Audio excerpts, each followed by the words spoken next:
Voltamos para o terceiro bloco do Roda de Entrevista, que hoje recebe o presidente recém-impossado da FEComércio, Marcelo Baiocchi. Telespectador, você pode fazer a sua pergunta. Olha o número aí na tela. No bloco anterior, a Malu ia fazer uma pergunta, eu tive que chamar o intervalo. Malu, é com você. Eu ia perguntar para o presidente o seguinte, a impressão que tem passado ao longo desses anos todos é que o crescimento do número de vendedores ambulantes não parece ser um problema que as entidades, essas entidades classistas, têm se envolvido tanto. A ponto, assim, você estava falando da questão, a sua preocupação em fomentar a criação de empregos, né? Tentar fazer com que isso realmente venha à tona, criar emprego onde puder. E, na verdade, tem aí um monte de vendedores ambulantes que vocês consideram concorrentes desleais, né? Mas, assim, a impressão que passa é que não há um trabalho efetivo das entidades de comércio nesse combate. Como é que a FEComércio vai atuar nisso? Sem dúvida nenhuma, Malu, é um ponto que me preocupa muito. Eu sou uma pessoa que estou muito preocupada com o aspecto como o comércio em Goiânia está andando. E assim repercute em todo o estado, mas principalmente a capital. A gente tem visto cada vez mais lojas vazias, né? A placa de aluga-se é uma coisa que está discriminada indiscriminadamente na cidade inteira. E nós estamos vendo cada vez mais o comércio informal crescer, né? Mesmo que estabelecido sobre autorização e tudo, os camelódromos é algo também que nos preocupa, porque o comerciante não está conseguindo sustentar a loja dele formal instalada ali dentro na rua 4, no centro, com a porta aberta, pagando imposto, recebendo visita de fiscais e todo tipo de fiscalização da área de trabalhista e tal. Aí o comerciante se vê compelido a fechar suas portas, pegar a sua mercadoria e pôr uma banca num comércio informal ou às vezes nos camelódromos. Então, temos que acabar com eles. Eu acho que os ilegais, sim, ambulantes ilegais, nós temos que combater e não pode atuar. Os camelódromos é um tipo de comércio mais popular. Claro. Mas o que nós precisamos é que a regra dentro do camelódromo seja a mesma regra do comerciante numa loja de 40, 50, 100 metros quadrados. Senão a disputa fica desigual, porque o cliente é o mesmo. E aí nós estamos caminhando para ter dois grandes tipos de comércio. O comércio instalado dentro dos shoppings, que é um público diferenciado dos comércios populares. E aquele comércio intermediário, o verdadeiro comerciante, né, o que eles estão chamando de varejista, esse não está tendo condições de manter sua loja aberta. E a nossa defesa, a FEComércio, vai buscar no município, eu vim até no dia da minha posse, sentou do meu lado o secretário de Planejamento do município, o doutor Henrique, e vinha discutindo com ele isso: Henrique, nós precisamos criar no plano diretor, no Código Tributário, nós precisamos criar incentivo para o comércio se instalar. Vamos falar que o centro é o local para o comércio popular, vamos dar condições para ele estar lá, concorrendo diretamente com aqueles comércios. Mas é preciso uma parceria com o setor público, né? Não Sem adianta. dúvida nenhuma. A prefeitura, o município principalmente, e também o estado tem que ser um indutor disso. Senão perde todo mundo. Perde o emprego, vai virar ambulante. Perde o empresário, que vai para o comércio menos formal. E perde o poder público, que vai arrecadar menos. Todo mundo vai pagar menos imposto. Talvez eu tenha até me expressado mal, mas olha, a informação, quando você conversa na informalidade com essas pessoas que estão ali trabalhando, assim, é notório que o próprio lojista, ele sai ali da loja dele e monta uma banca em determinado ponto, porque ele já não consegue mais conviver com aquilo, ou ele faz isso, quer dizer, ele também vira um camelô, um informal.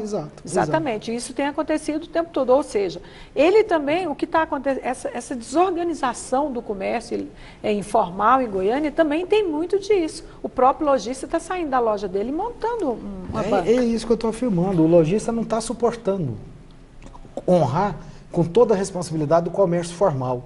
Ele está optando em parte do seu negócio, está na informalidade. E chega uma hora que ele vê que a informalidade está dando mais dinheiro que a formalidade. Sim, mas essa Isso desorganização, é ruim, é péssimo. As entidades não têm como atuar nisso? É o que eu te falei, é uma preocupação minha. Eu não vou falar que as entidades não estão atuando, né? Porque eu chegando hoje, né, não seria correto em afirmar que não estão fazendo, né? Uhum. Todas as entidades classistas que representam o comércio têm buscado a defesa. Mas eu estou falando assim, que a Federação do Comércio, junto, principalmente os sindicatos que defendem os lojistas, nós vamos buscar isso. Nós vamos buscar uma formalização maior daquele que está informal e uma graduação de regras para que todo mundo cumpra igual.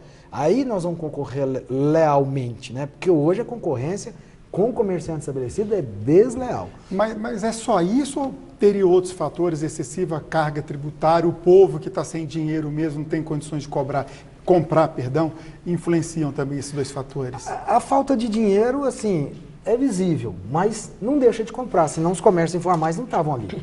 Mas principalmente a carga tributária.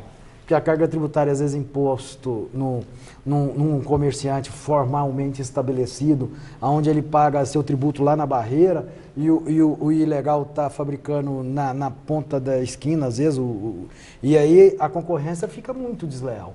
Então, o que falta é manter esse equilíbrio. Eu defendo uma fiscalização rígida contra os informais, contra o que está ilegal. Legal não, legal nós temos que qualificar. Então, uma fiscalização rígida e um equilíbrio de exigências, para que todo mundo cumpra por igual.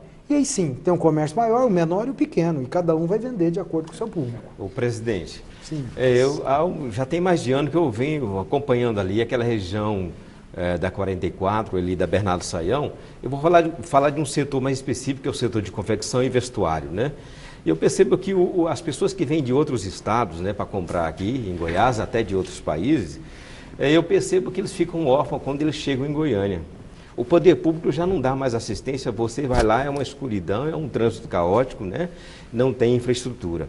Mas eu percebo que a parte dos empresários poderia também ser ampliada. Por que não buscar parceria no sentido de receber esse comprador e potencial que chega de outros estados aqui no final de semana, no meio de semana, né? No sentido de recepcioná-lo, né? Um atendimento mesmo assim, no sentido de que ele sinta prazer em chegar aqui, porque ele está deixando o dinheiro aqui. Ele não só em mercadoria, mas ele hospeda em hotéis, ele come, né? Ele dorme, enfim, ele usa transporte. É o turismo de serviço, É o turismo né? de serviço, né? Então, eu vejo que eles estão órfãos. Sem falar que não há segurança, é um perigo ali transitar, né, naquela região ali em determinados horários. Mas essa parte já é do Estado, né? Mas a parte de auxiliar esse comprador, por que a FEComércio não pode puxar aí um projeto de parceria com a Prefeitura, mesmo com o Estado, no sentido de que esse comprador venha, compre, se sinta prestigiado e divulgue isso para outros estados? Sem dúvida nenhuma, Goiânia tem esse foco do turismo de serviços, né? A gente vê muita gente do Brasil inteiro vindo aqui comprar. Tanto que a Bernardo Saião, o comércio lá, deslocou para 44, né? 44 hoje é um case de sucesso sui generis. Se você for lá no sábado para domingo, 3, 4 horas da manhã, o comércio já está pegando fogo. E muito desorganizado. Muito desorganizado. Então, França, a gente tem muitas ideias e muitas sugestões e quer participar. Mas sem o poder público, a gente não tem o poder de regular. Então, a gente vai ter que se juntar ao poder público, as entidades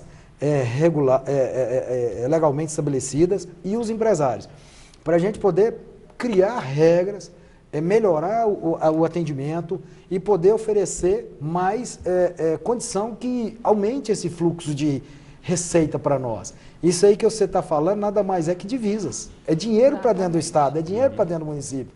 Mas às vezes os governantes ficam apagando fogo e esquecem de investir onde está vindo o dinheiro para nós. Vamos defender, mas eu sei que é uma luta árdua.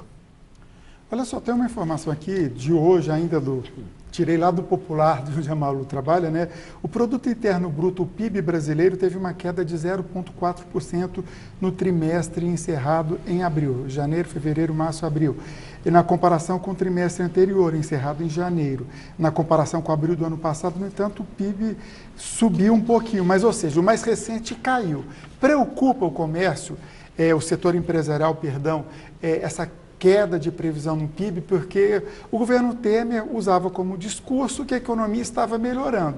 E tanta denúncia de corrupção, tanto escândalo, tantos problemas, a gente vê que a economia está freando. Qual que é a perspectiva para vocês? Sem dúvida nenhuma, Enzo, a economia não é desatrelada da política. A política influencia diretamente a economia. Vamos dar um exemplo? Você é um grande empresário, quer investir no Brasil. A primeira coisa que você vai ver é a estabilidade econômica desse país. Vamos falar de instabilidade. Teria coragem de investir na Venezuela? Não teria. Então, a situação política do país está levando a essa condição ruim. As medidas tomadas como meta de gastos e etc. foram positivas, mas não terminou com a reforma da Previdência, não terminou a reforma política. E isso deixa inseguros os nossos investidores aqui no país. E houve uma fuga de recurso recente, não sei quantos bilhões que saíram em alguns dias, histórico que nunca aconteceu no país. Então, é milagre até a gente não ter um PIB muito menor. O país não está em muito pior condição. Só a hora que a gente voltar a ter uma estabilidade política que a gente realmente vai conseguir ter uma economia muito mais favorável a investimentos. Perfeito. Vamos para mais um intervalo e voltamos daqui a pouquinho para o quarto e último bloco da entrevista com o novo presidente da FEComércio, Marcelo Baiocchi. E dá tempo ainda de você, telespectador, fazer a sua pergunta. Olha o número do nosso WhatsApp aí na tela, 996734567. Voltamos já já.